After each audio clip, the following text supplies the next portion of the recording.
All right, everybody, we're gonna start our class at about 6:05 in 7 minutes or so.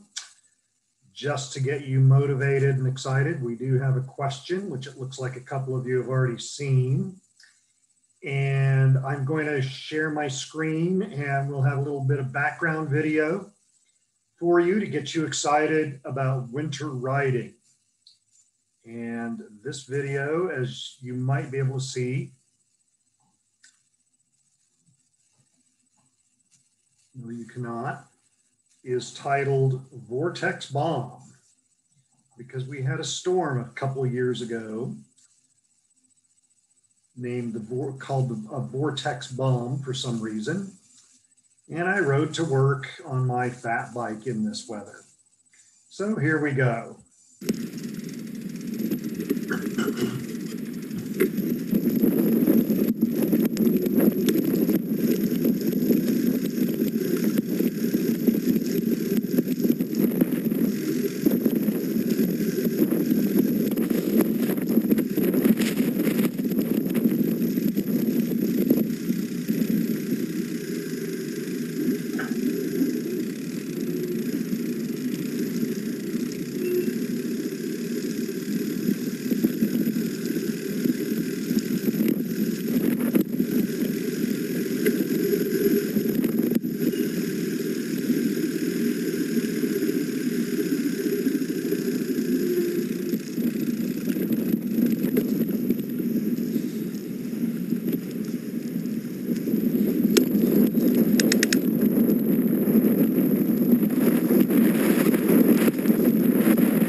All right, everybody, didn't that get you excited for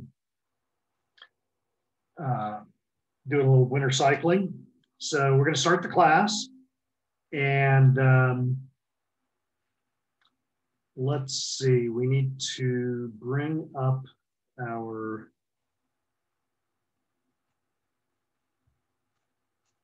there we go, there's our screen share. And our,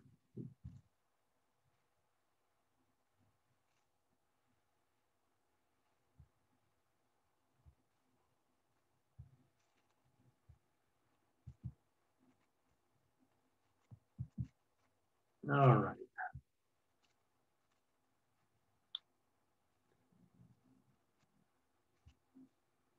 All right, let's go ahead and get started. Now, just by way of starting out with some admin, business kinds of things, I do have everybody on mute. We have 11 participants in here right now. If you have questions, you can put them in chat or save them for the end. The reason why we have everybody on mute is we've just found there's always somebody who forgets they're unmuted and they're hammering on something or running a table saw or something like that, making a lot of noise, and it disrupts the class. So let's get moving on. A little bit about Bike New York. We are a local nonprofit organization based in New York City, whose mission is to promote cycling and getting more people on bikes.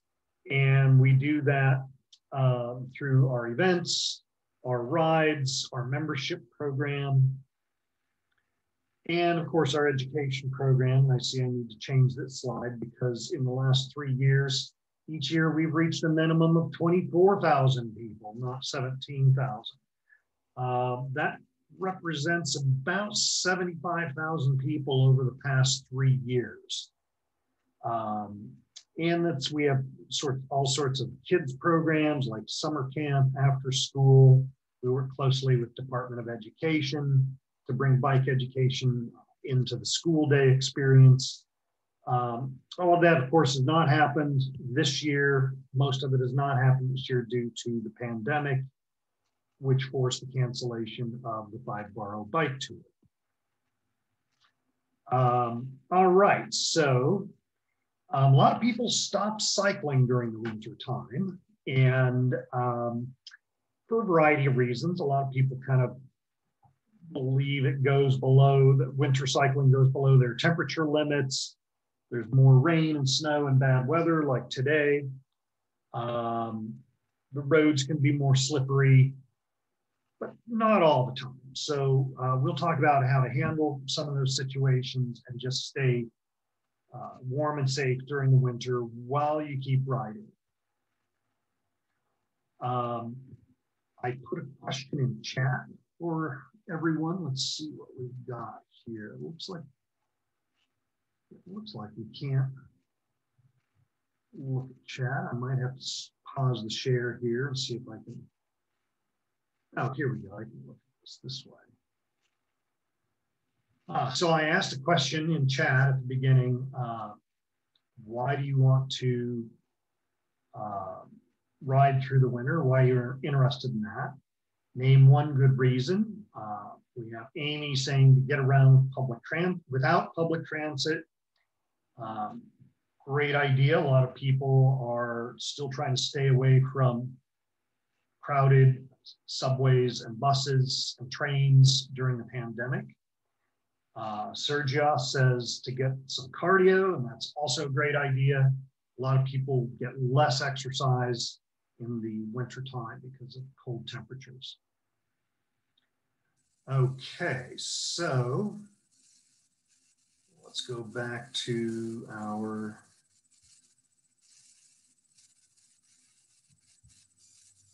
screen here. So I'm going to say, you know, when I was commuting into our office prior to the middle of March, you know, I dress reasonably warmly, and I still got to the office about a 7-mile bike ride one way. and I was sweating just as much with my winter weather gear on as if it was a summer day. So you do warm up when you are riding in the winter time. Your body is an engine. You put on the right kinds of layers, and it's going to get just as hot as you normally would. So here's what we're going to cover this evening. We'll talk a little bit about bikes that work well or may not work well for winter riding. Talk a little bit about getting good traction with your tires, some gear that you might want to add to your bike. We will talk about clothing and dressing for winter cycling, very important. We will talk about riding technique in the wintertime, especially dealing with slick surfaces and different kinds of slick surfaces to be aware of and how to react to them. And of course, we'll talk a little bit about parking your bike outside, locking up, and of course, a little bit on winter maintenance. So some of you probably are set with the type of bike you would use for winter cycling. Others may be shopping for a good winter bike. Or you may just be riding the bike that you have. So let's talk about some different types of bikes and what works and what doesn't. So you want something that's stable handling, maybe a slightly longer wheelbase, a little lower center of gravity, something that will take wider tires and knobby tires for traction, maybe something that gives you an upright seating position or more of an upright seating position than, say, a road racing bike. And of course, broad gearing options, especially if you are commuting, hauling groceries, getting back and forth to and from work, especially when the snow gets kind of slushy, heavy, like we have been getting in New York City. So I have done some cold weather commuting on a road racing bike or on a touring bike, as long as it was dry, and that works just fine. I also have ridden a road racing bike in the snow, and depending on the type of snow, that worked okay, but it wasn't great. So a true road racing bike with very skinny tires, one, it will not have terribly low gearing options, and those skinny tires will only really work in snow that's light and fluffy, like the powdery stuff.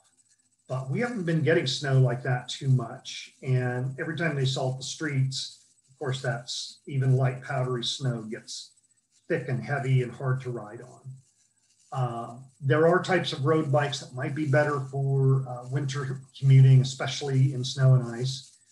A touring bike, a cyclocross bike, or a gravel bike, you can put wider tires, you can put knobby tires with some better traction on those bikes. And usually they are, especially with touring and gravel bikes, which is a type of road bike for riding on dirt roads and trails, they usually have mounting points for racks if you want to run errands or take stuff back and forth from work. I actually think that hybrid bikes and mountain bikes are probably some of the best common bikes for winter cycling. However, I would not get a complicated mountain bike like this. This is a dual suspension frame, which means the frame itself has some moving parts, and the suspension fork, that might be kind of sensitive for riding in the winter in terms of snow, grit, ice, dirty slush, causing corrosion or getting down inside these very expensive moving parts.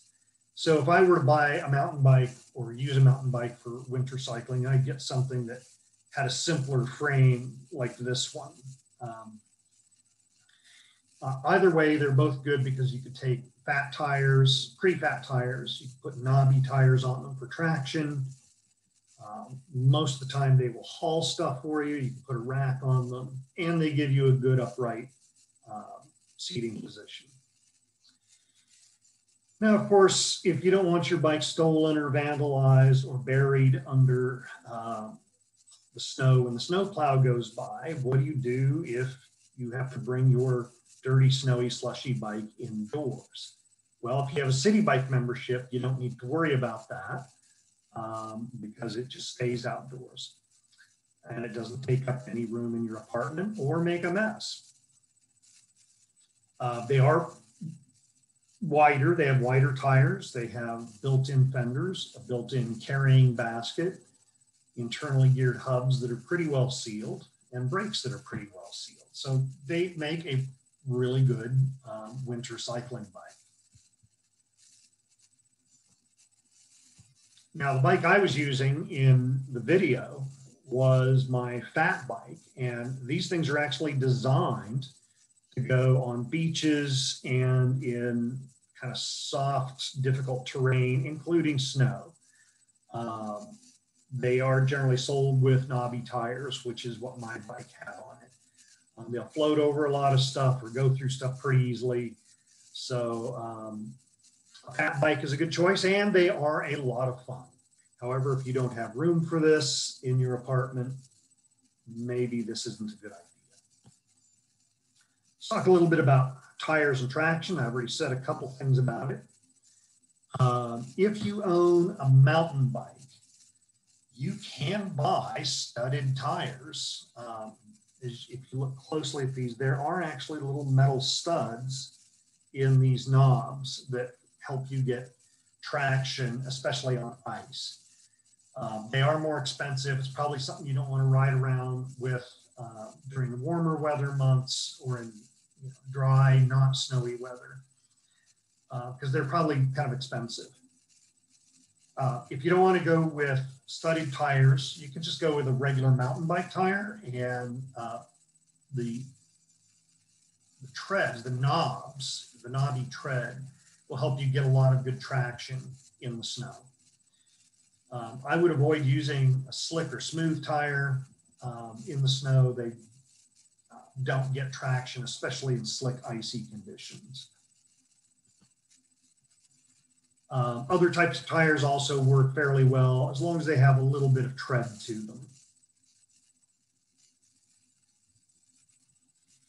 And here, my coworker who created this or edited this slide deck decided he liked this idea of a do-it-yourself chain tire. You know, like our buses, they put chains on them in the wintertime, or at least during the snow. And here it looks like they used a cable, a bunch of chains from a hardware store, a piece of chains, and zip ties.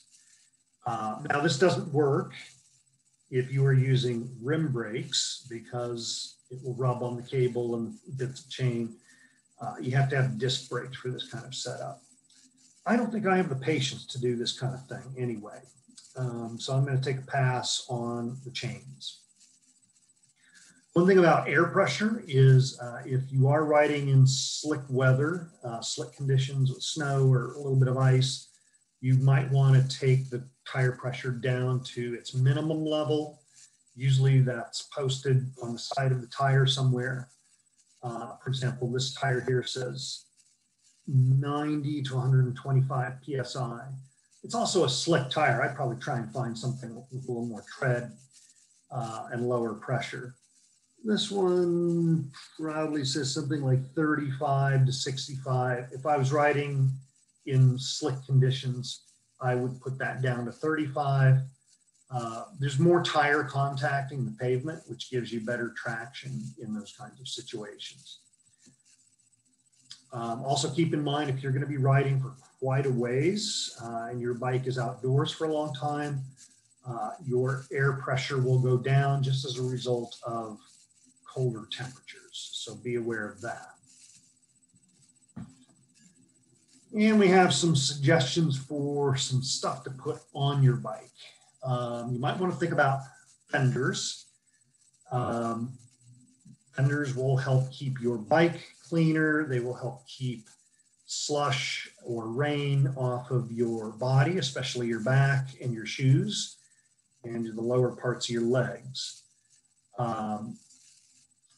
You might want to watch out about fenders that are really close fitting to the wheels because the wheels can pack a bunch of snow inside there and add a bunch of weight or start binding with the tires.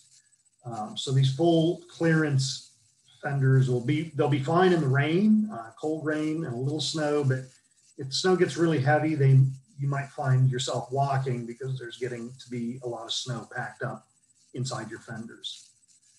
These kinds of fenders that are kind of partial clearance, like this here, they will keep slush and water off of your back mainly, and some parts of your bike, and they're also usually quick release, easy to remove and install. Whether or not there's snow, and of course during most of our winter here recently in New York City, we haven't had a lot of snow. You are still going to be riding, or couldn't find yourself riding at night, especially on your ride home from work. So it is state law that if you were riding after dusk, that you need to have white front light and a red rear light on your bike. It's a good idea to also attach reflectors to the wheels, the seat post, and the handlebar, or somewhere on the front of the bike in case your batteries on your lights fail. A lot of biking clothes, especially winter cycling clothing, have reflective piping or striping on them. Some people use a reflective strap to keep their pant legs out of the chain. You can get reflective safety vests from construction supply and safety companies or hardware stores. Harbor Freight, there's one in the Bronx and one in Brooklyn, sells these reflective safety vests. Amazon also sells all this stuff. Okay, let's talk a little bit about dressing for cold and wet weather. There's a motto for winter outdoorsy people, whether they're skiing, hunting, biking, doing whatever it is that people do in cold weather. And the phrase or the saying is, there's no such thing as bad weather, just bad gear. And this is also true of what you wear. So let's talk about first, please wear a helmet. It is not city or state law for adults to wear a helmet. You are not required to, unless you are working as a professional delivery cyclist in some capacity. You do not have to wear a helmet. Well, you do have to wear a helmet if you're a professional delivery cyclist. If you live in Rockland County or are biking in Rockland County, which is a popular biking destination nearby, you have to wear a helmet in Rockland County. Also, you have to wear a helmet in any New York State park. Now, there are different types of helmets. My daughter is wearing, here, this is my daughter, wearing something with a lot of ventilation, which is better, probably more for warmer temperatures. There are skate style and urban style helmets with less ventilation to them, so that you don't have cold air going through the helmet. I just wear a regular vented helmet like this, and I put something on my head underneath the helmet. All right, let's talk about keeping the rest of your body warm. So the first thing is, you don't want to put like a cotton t-shirt or sweatshirt against your skin, especially if you're going maybe on a longer ride for fitness reasons. The problem with cotton is that it soaks up sweat and it does not really wick it away from your body. And on a longer, say, athletic type ride, fitness ride, even my bike commute of 7 miles, that cotton's going to start getting wet and cold. It'll stay warm as long as you're active, but what if you have to stop, say, for a flat tire, or you're going to some sort of an outdoor event? All of a sudden that stuff is going to cool off, and now you have something wet and getting cold against your skin. So please don't wear cotton. It's not a great idea for winter sports activities. Okay, so what you do want to wear some sort of lightweight tech fabric, lycra, spandex, or other kinds of tech materials. You can get this stuff at sporting goods stores, you can get them at runners stores, you can get them at ski stores, REI in New York City, any store which sells clothing for outdoor active wear. That's what you want against your skin, something that is kind of a light base layer. Wool is also a good idea. Then you want an insulating layer that might be a little bit heavier. I frequently like to just use a vest because you really want to keep your torso or your core warm. Again, wool, lightweight goose down, or a fleece that's not cotton is a good option for this layer. Let's move on. And of course, you can put these lightweight, a base layer against your legs, as well as an insulating layer against your legs. And then for your outer layer, you want something, depending on what's going on outside, you want some sort of a shell that is going to prevent water from getting in. So maybe a waterproof shell, or if it's a dry day, but it's cold, a windproof shell. The Gore company makes a couple of good products, good materials. There's Gore Windstopper for dry conditions. There's sort of like a cold weather jacket or a windbreaker. Or there's the very expensive Gore-Tex, which is waterproof but breathable. Gore-Tex, unfortunately, is a pretty expensive material for outerwear, though. And then a lot of these winter jackets have brighter colors for visibility in poor lighting conditions. So you want to also think about your extremities, and you can go with different strategies here. Some people wear heavy insulated gloves. A lot of times I'll wear a light technical fabric glove on my hand, and then just a leather work glove outside, and that is a pretty good insulating combination. If it's really, really cold outside, though, my go-to choice is mittens. Mittens are great because they keep your fingers together, whereas isolating them even with heavy gloves, I think makes your fingers colder. There are lobster claw gloves, which keep at least 4 of your fingers together in pairs. I've never really used these before. I have found that the controls of the bike are very easy to use with mittens, that I'm not feeling all klutzy with the brake levers and the shift levers with my mittens on. Of course, if I get a flat tire and I have to start fiddling around with tire levers and things like that, the mittens might be a problem.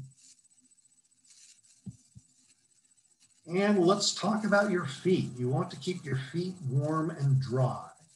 Now, if you're the type of person who's not into bike-specific cycling shoes, you have a couple of good options out there. First, of course, regardless of what you're wearing, on the outer part of your feet, you want to put on a good pair of wool socks. These wool does wick moisture away from your body, and they are pretty warm. If you do happen to get your feet really, really wet, though, like you rode your fat bike through a river, that wool is not great when it does get wet. Once you put your wool socks on, you have a couple good choices. You could go with like insulated hiking boots. There are winter hiking boots if you don't want to wear regular biking shoes or bike-specific shoes. The other thing that's a great idea are those rubber rain boots that have an inner insulating layer on the inside.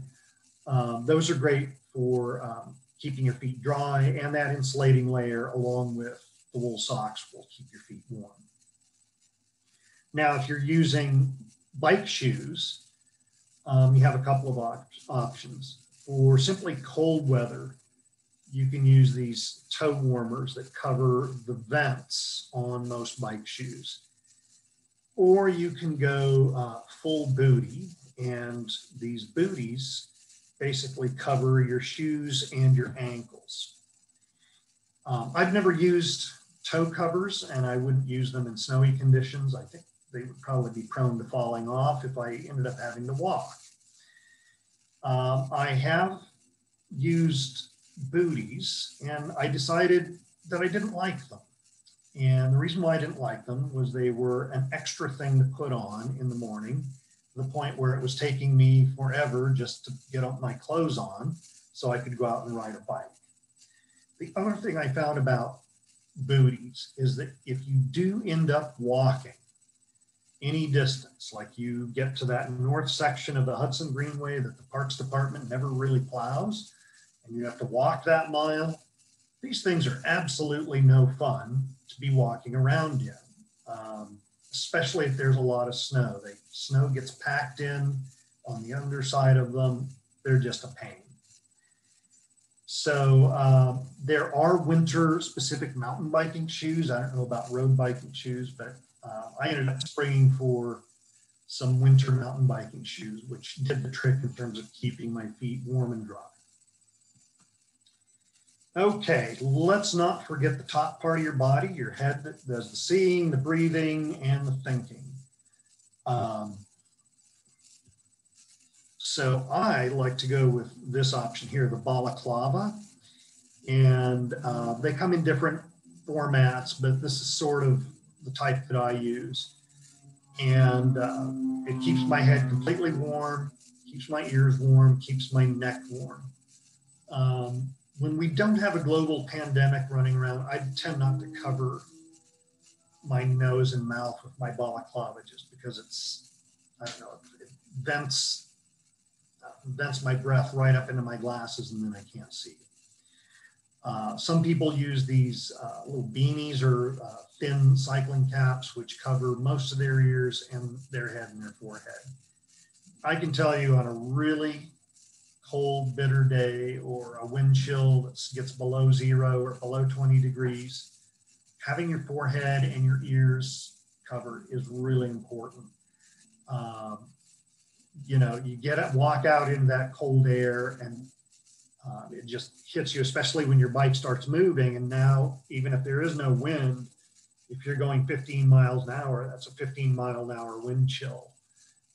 So you do want your head covered. If you are riding in the snow, ski goggles are a good option for keeping flying sleet and snow out of your eyes. If you don't want to go that route, you can use safety eyewear, which will keep sleet and snow, and also maybe airborne gravel coming off the street from vehicles after the snow plows have salted and sanded the streets. You don't want that stuff getting in your eyes. So tradesmen's work glasses, safety glasses are a good idea.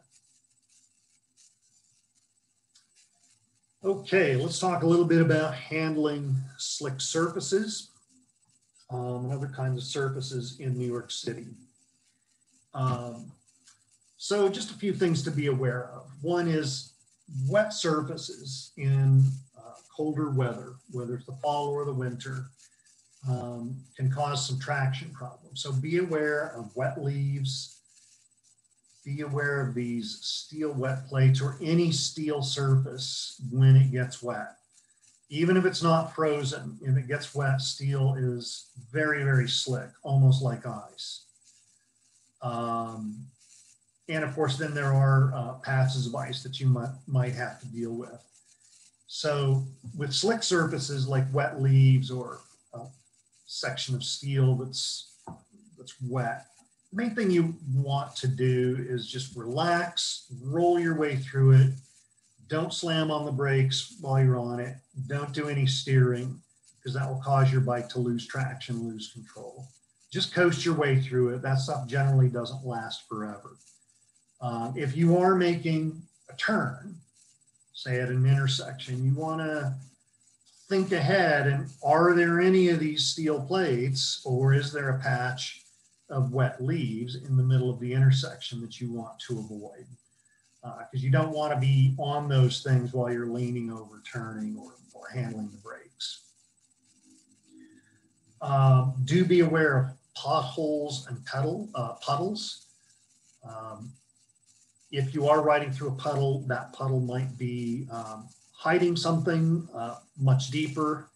So if it's really kind of like dirty gray water, I would probably avoid it, or at least go through it pretty slowly. If it's clear, you can sort of see what's in there. If it is a major pothole that you don't want your bike to go into, or you don't want your front wheel to go into. Okay, let's see here. So I found that riding in the snow is usually pretty fun. And of course, there's different types of snow. There's the light, fluffy stuff. There's the stuff that seems to pack down. There's the stuff that's just really wet and heavy, which is the kind of snow that is, I think, the hardest, most difficult to ride in, because it's like riding through wet cement. It just, you can't get any traction. It's making you work 10 times as hard. So, but I would say for the most part, you want a type of bike that's going to give you wider tires for handling snowy conditions. You might have noticed in the video where I was riding on the street, I was riding that bike usually where there were tire treads that had cleared the snow, cleared down the pavement. So I had a hard, mostly non-slick surface to ride on. Okay, so just keep in mind with snow and with ice to take it easy with the brakes and take it easy with the steering. You may need a wider turning radius with the steering, and you can't maybe lean over as hard into your turn as you would in warm or dry weather.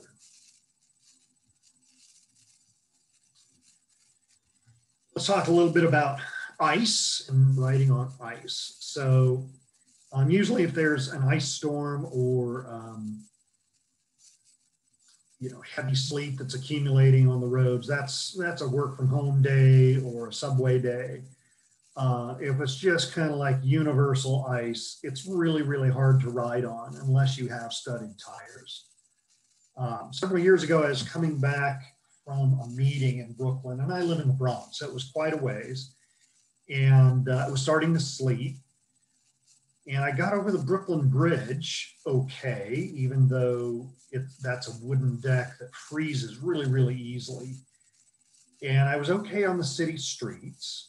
And I felt okay on the bike path, the Hudson Greenway. The sleet was kind of crunchy, and I felt like I had traction. And then all of a sudden, I get up to around 135th Street, and my bike on that bike path just would not stay in an upright position. And I fell over a couple times. There was just something about the quality of the precipitation, the sleet that was falling had changed. Maybe it was colder. Maybe it had rained first and then froze on the bike path. What I ended up doing, just to continue my trip without walking the whole way, was I rode on the grass once I got to a stretch where there was grass, and that stuff I could ride and have traction on. A couple things about riding if you do encounter ice is maybe use your rear brake, which affects your steering less than your front brake. Keep in mind that streets are convex, that water is designed to flow, or the street's designed so that water flows to the side, which may mean a couple things. One is that the center of the street may be less icy than the side of the street where the bike lanes are. Another thing to be aware of is when Parks Department does plow the bike paths, the separated bike paths. It's really nice when they do that. Some of the boroughs do a better job than others in keeping the bike paths clear. But the bike path might be clear until the snow starts to melt. and it's a nice warm day and the snow's melting and it's melting onto the bike path. And then of course it freezes at night. And so your morning commute might have some patches of ice, short patches of ice. Another thing to be aware of with winter weather, even if the snow and ice is melted off, sometimes you can get a humid evening where you get a frost or a condensation that freezes on the bike path.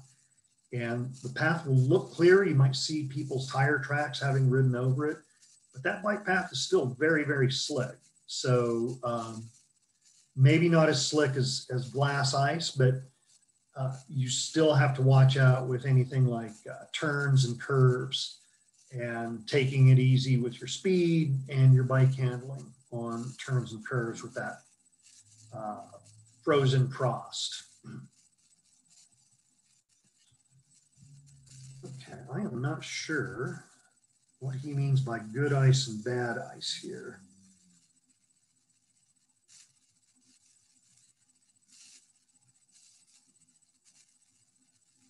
I have no idea what he means by that. Okay. Do be aware about the bridges, especially if you have to cross any of the big bridges in New York City, including the Harlem River bridges, which are not as big as the East River bridges, that the bridge deck and the bike path might freeze sooner than the rest of the bridge or the rest of the street. And then some bridges, I know the Broadway Bridge near me has a steel deck on the roadway. It's a steel grate deck. And that is really, really slick when it gets snowy or icy. So I ride on the side path of that bridge. It's not a very big bridge, but I don't want to be on that steel deck when it's cold and wet or snowy outside. Apparently New York City, I believe it's Department of Transportation, does have a New York City bridge report on Twitter that you can check. You can check the bridge that you have to cross before you ride if you have a snowy or icy day.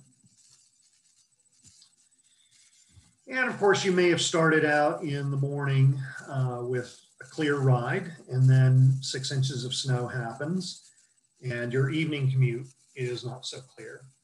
And you bought your best high-end road racing bike, and you don't want to ride that home in the evening in the slush and the snow. So you can take your bike on the subways 24/7, technically. Whether or not you're able to get your bike on a subway at rush hour is a different question. It might be too packed and crowded. I found if your subway stop is kind of at the end of the line or the beginning of the line, the cars are not as crowded. I've also found if you try the first or the last car in the train, those cars tend to be somewhat less crowded. And then please do park your bike at the, or put your bike on the subway car at the ends of the car, not in the middle. Let's see. Commuter trains, Metro North, New Jersey Transit, Long Island Railroad do have rush hour restrictions. Check their website for your train line or your specific train. You may have to wait or keep your bike at work and just take the train home without it. If you have a folding bike, those folding bikes tend to be exempt from the rush hour restrictions. All right, let's talk about winter bike maintenance. Now, your bike is going to need more TLC than it needs during the warmer months. Maybe you want to start out the winter by checking your cables and lubing the inside of them. The way I do that is I shift the chain in the back, on the back wheel, to the biggest cog. And then I use the shifter to release the cable tension as if I was shifting to the smallest cog, but I don't pedal the chain. I leave that chain on its biggest cog. And now I've got all sorts of slack in the cable, and I can pull the housing away. The housing is the tubing that the cable runs through. And I can dribble some oil or apply a little bit of lightweight grease to the cable where it goes through the housing. And that'll keep your bike shifting smoothly and the brake levers, the brakes running smoothly during the winter time.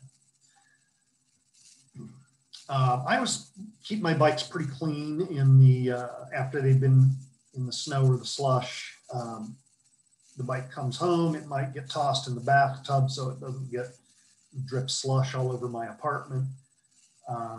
Once it's dried off, then it can sit in wherever I keep it. So that, again, it's not just dripping that salty, ugly stuff in wherever I'm keeping my bike.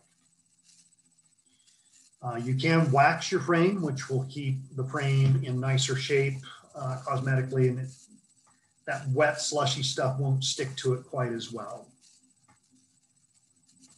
You're going to want to check your tire pressure at least once a week. You don't want to be running it at the minimum pressure. The tire loses 10 pounds, and then all of a sudden you go outside, it's 14 degrees out, and now you're really riding on some very, very soft tires because your tire pressure has gone down even further.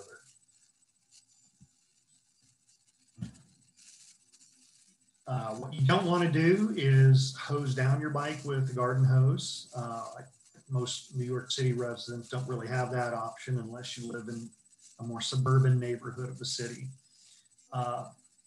If I'm cleaning my bike, I just use a squirt bottle filled with a super soapy solution of just plain dish soap and water. And then I wipe it down. It doesn't say a lot about chain maintenance here. What you are going to need to do, especially if you've been riding in wet and or salty conditions, is really pay much more attention to your chain maintenance. So just one salt ride will be enough to ruin your chain if you don't clean it and lube it. A few winters ago, I kind of got lackadaisical about it and was riding around in some snowy weather and did not lube my chain after 2 or 3 rides. And when I kind of came back to it and said, oh, it's time to take this, my chain was rusted solid. It just would not turn. That salt or whatever they put on the roads had really caused the chain to rust much more rapidly and thoroughly than it would otherwise. And the chain was done. I couldn't unstick its stuck links. So what you want to do is clean it with a degreasing solution. Simple Green is a pretty common one that you can find at a lot of stores. Once the chain is clean and dried off, you want to put a wet lube, an oil-based lube on that chain. If you don't have a bike shop near you, hardware stores sell 3-in-1 oil or Tri-Flow, 2 different brands. WD-40 is not a good thing to use on your chain. It is not really a chain lube. It's not heavy enough. If you are using a chain lube from a bike shop, there's lots of different brands out there. I use ProLink, but you do want it to be oil-based, not silicone or graphite-based. That's for dry conditions. Yeah, let's talk a little bit about bike parking. So here's what you don't want to happen to your dearest friend, your bike, and that's to get snowed in, and then it accumulates a lot of that salt air and salty stuff from the snow. I bring my bike into my apartment. It's no big deal. There's space for it. If you are locking up outside, please do make sure you lock your frame to a pole or a bike rack. And I usually add a second cable to secure my wheels, and I lock the cable to my U-lock. And I want to make sure that my frame is locked to something sturdy like the crossbars of this bike rack here.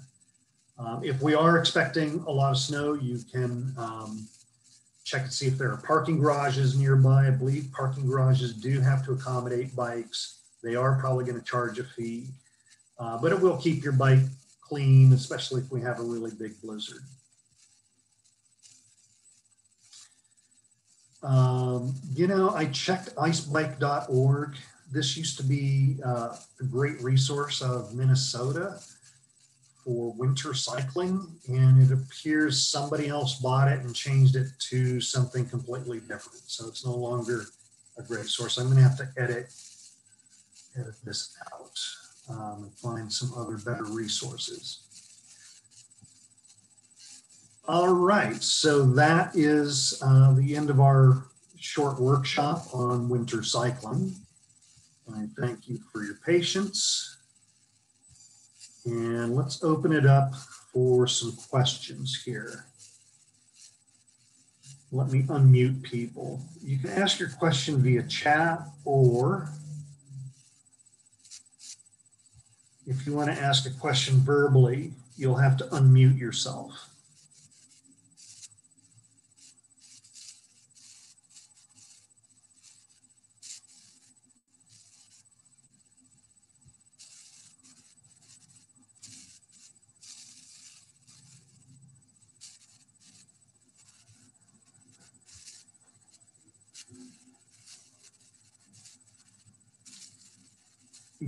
You're muted if you're trying to ask a question.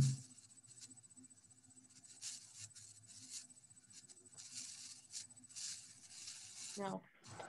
Yes. Are there any more classes for the rest of 2020?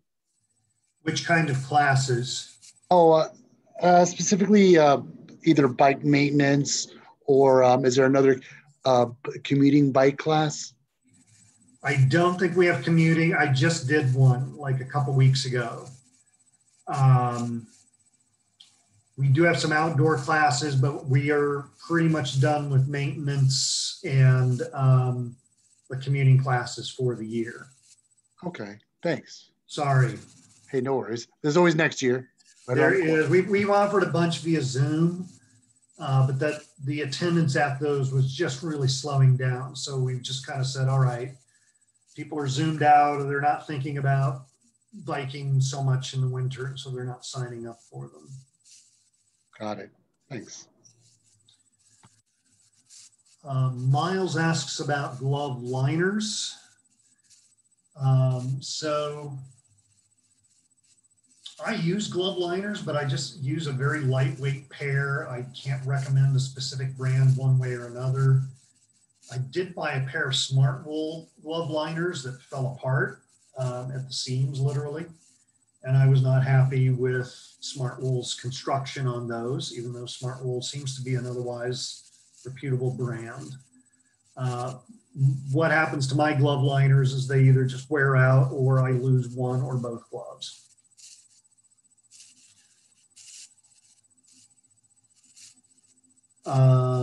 Amy asks, if we only ride in the better winter conditions, not the snow and ice, are there any things to look out for from a maintenance or spring readiness perspective? Mainly, Amy, I would, just check the tire pressure, especially for colder weather. If you're not riding in the snow and rain, I would still keep an eye on your chain maintenance more than you might usually. That stuff still gets kicked up, the salt residue and stuff like that gets kicked up on your chain. I swear to God, we had a snow scare sort of last January or so. And Department of Sanitation in my neighborhood puts down so much salt on the streets, it looked like it had snowed. And then, of course, it hadn't snowed and it was dry for like 2 weeks. I mean, really dry. And that salt became airborne. And it was like every time we had a windy day or the street cleaner went by, it was like this, it was a dust storm with salt. So that stuff, does corrode your parts. And so keep an eye on your chain maintenance. All right, a lot of questions here.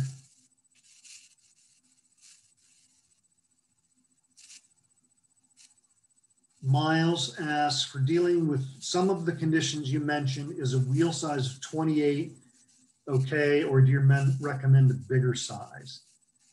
I think there is a size called 28. It's not actually labeled that way on bikes in the United States.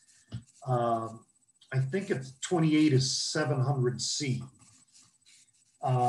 There's also the older size of 27 inch, which is an obsolete size, but you can still get tires and tubes and some wheels for it.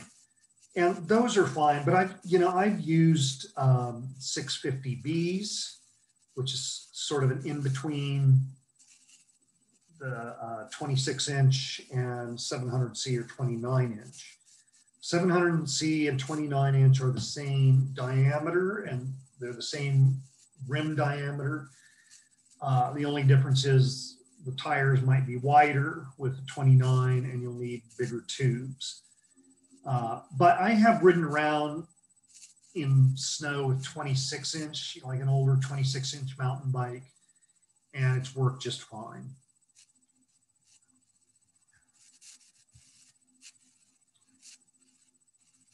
Can you repeat the brands for the cold weather cycling pants?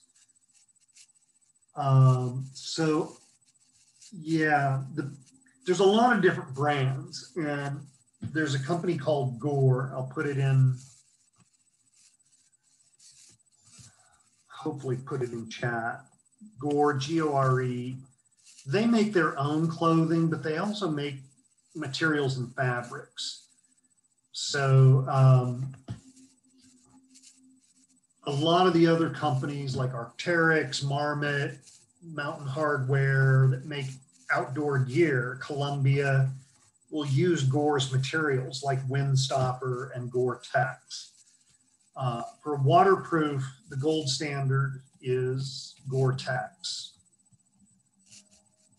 And if you're looking for just like something that's not so waterproof, you want something called Windstopper, also made by Gore. A Windstopper might be treated with some water resistant stuff that wears off or washes off. It's really not meant to be, looks like that didn't go out to the entire group. I never figured out how to do this. Oh, there we go. Let's see. All right. So those are, I hope that answered your question. But, there are a lot of other brands out there that make good stuff.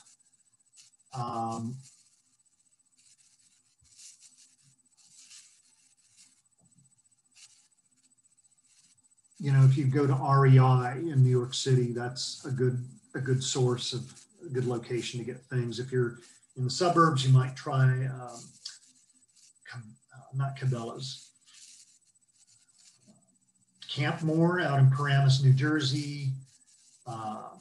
There are a few Dick's Sporting Goods in Westchester, Connecticut, New Jersey.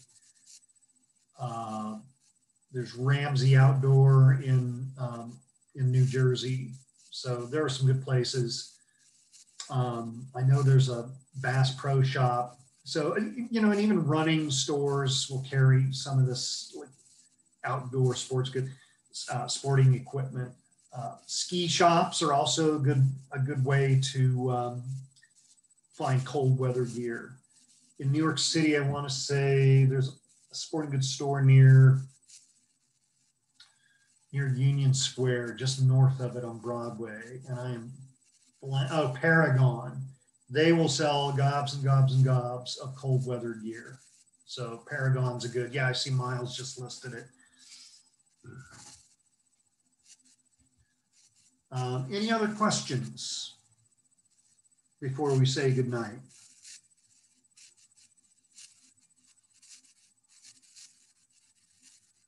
All right, well, everybody have a nice holidays, and I hope you do get out there and keep riding as much as you can. I'm working from home mostly, but sometimes I do have to get out and ride, and I like to keep my winter fitness up, so I go out and I ride on weekends and stuff like that when I can. But happy riding, keep it safe, keep the rubber side down. Have a good evening.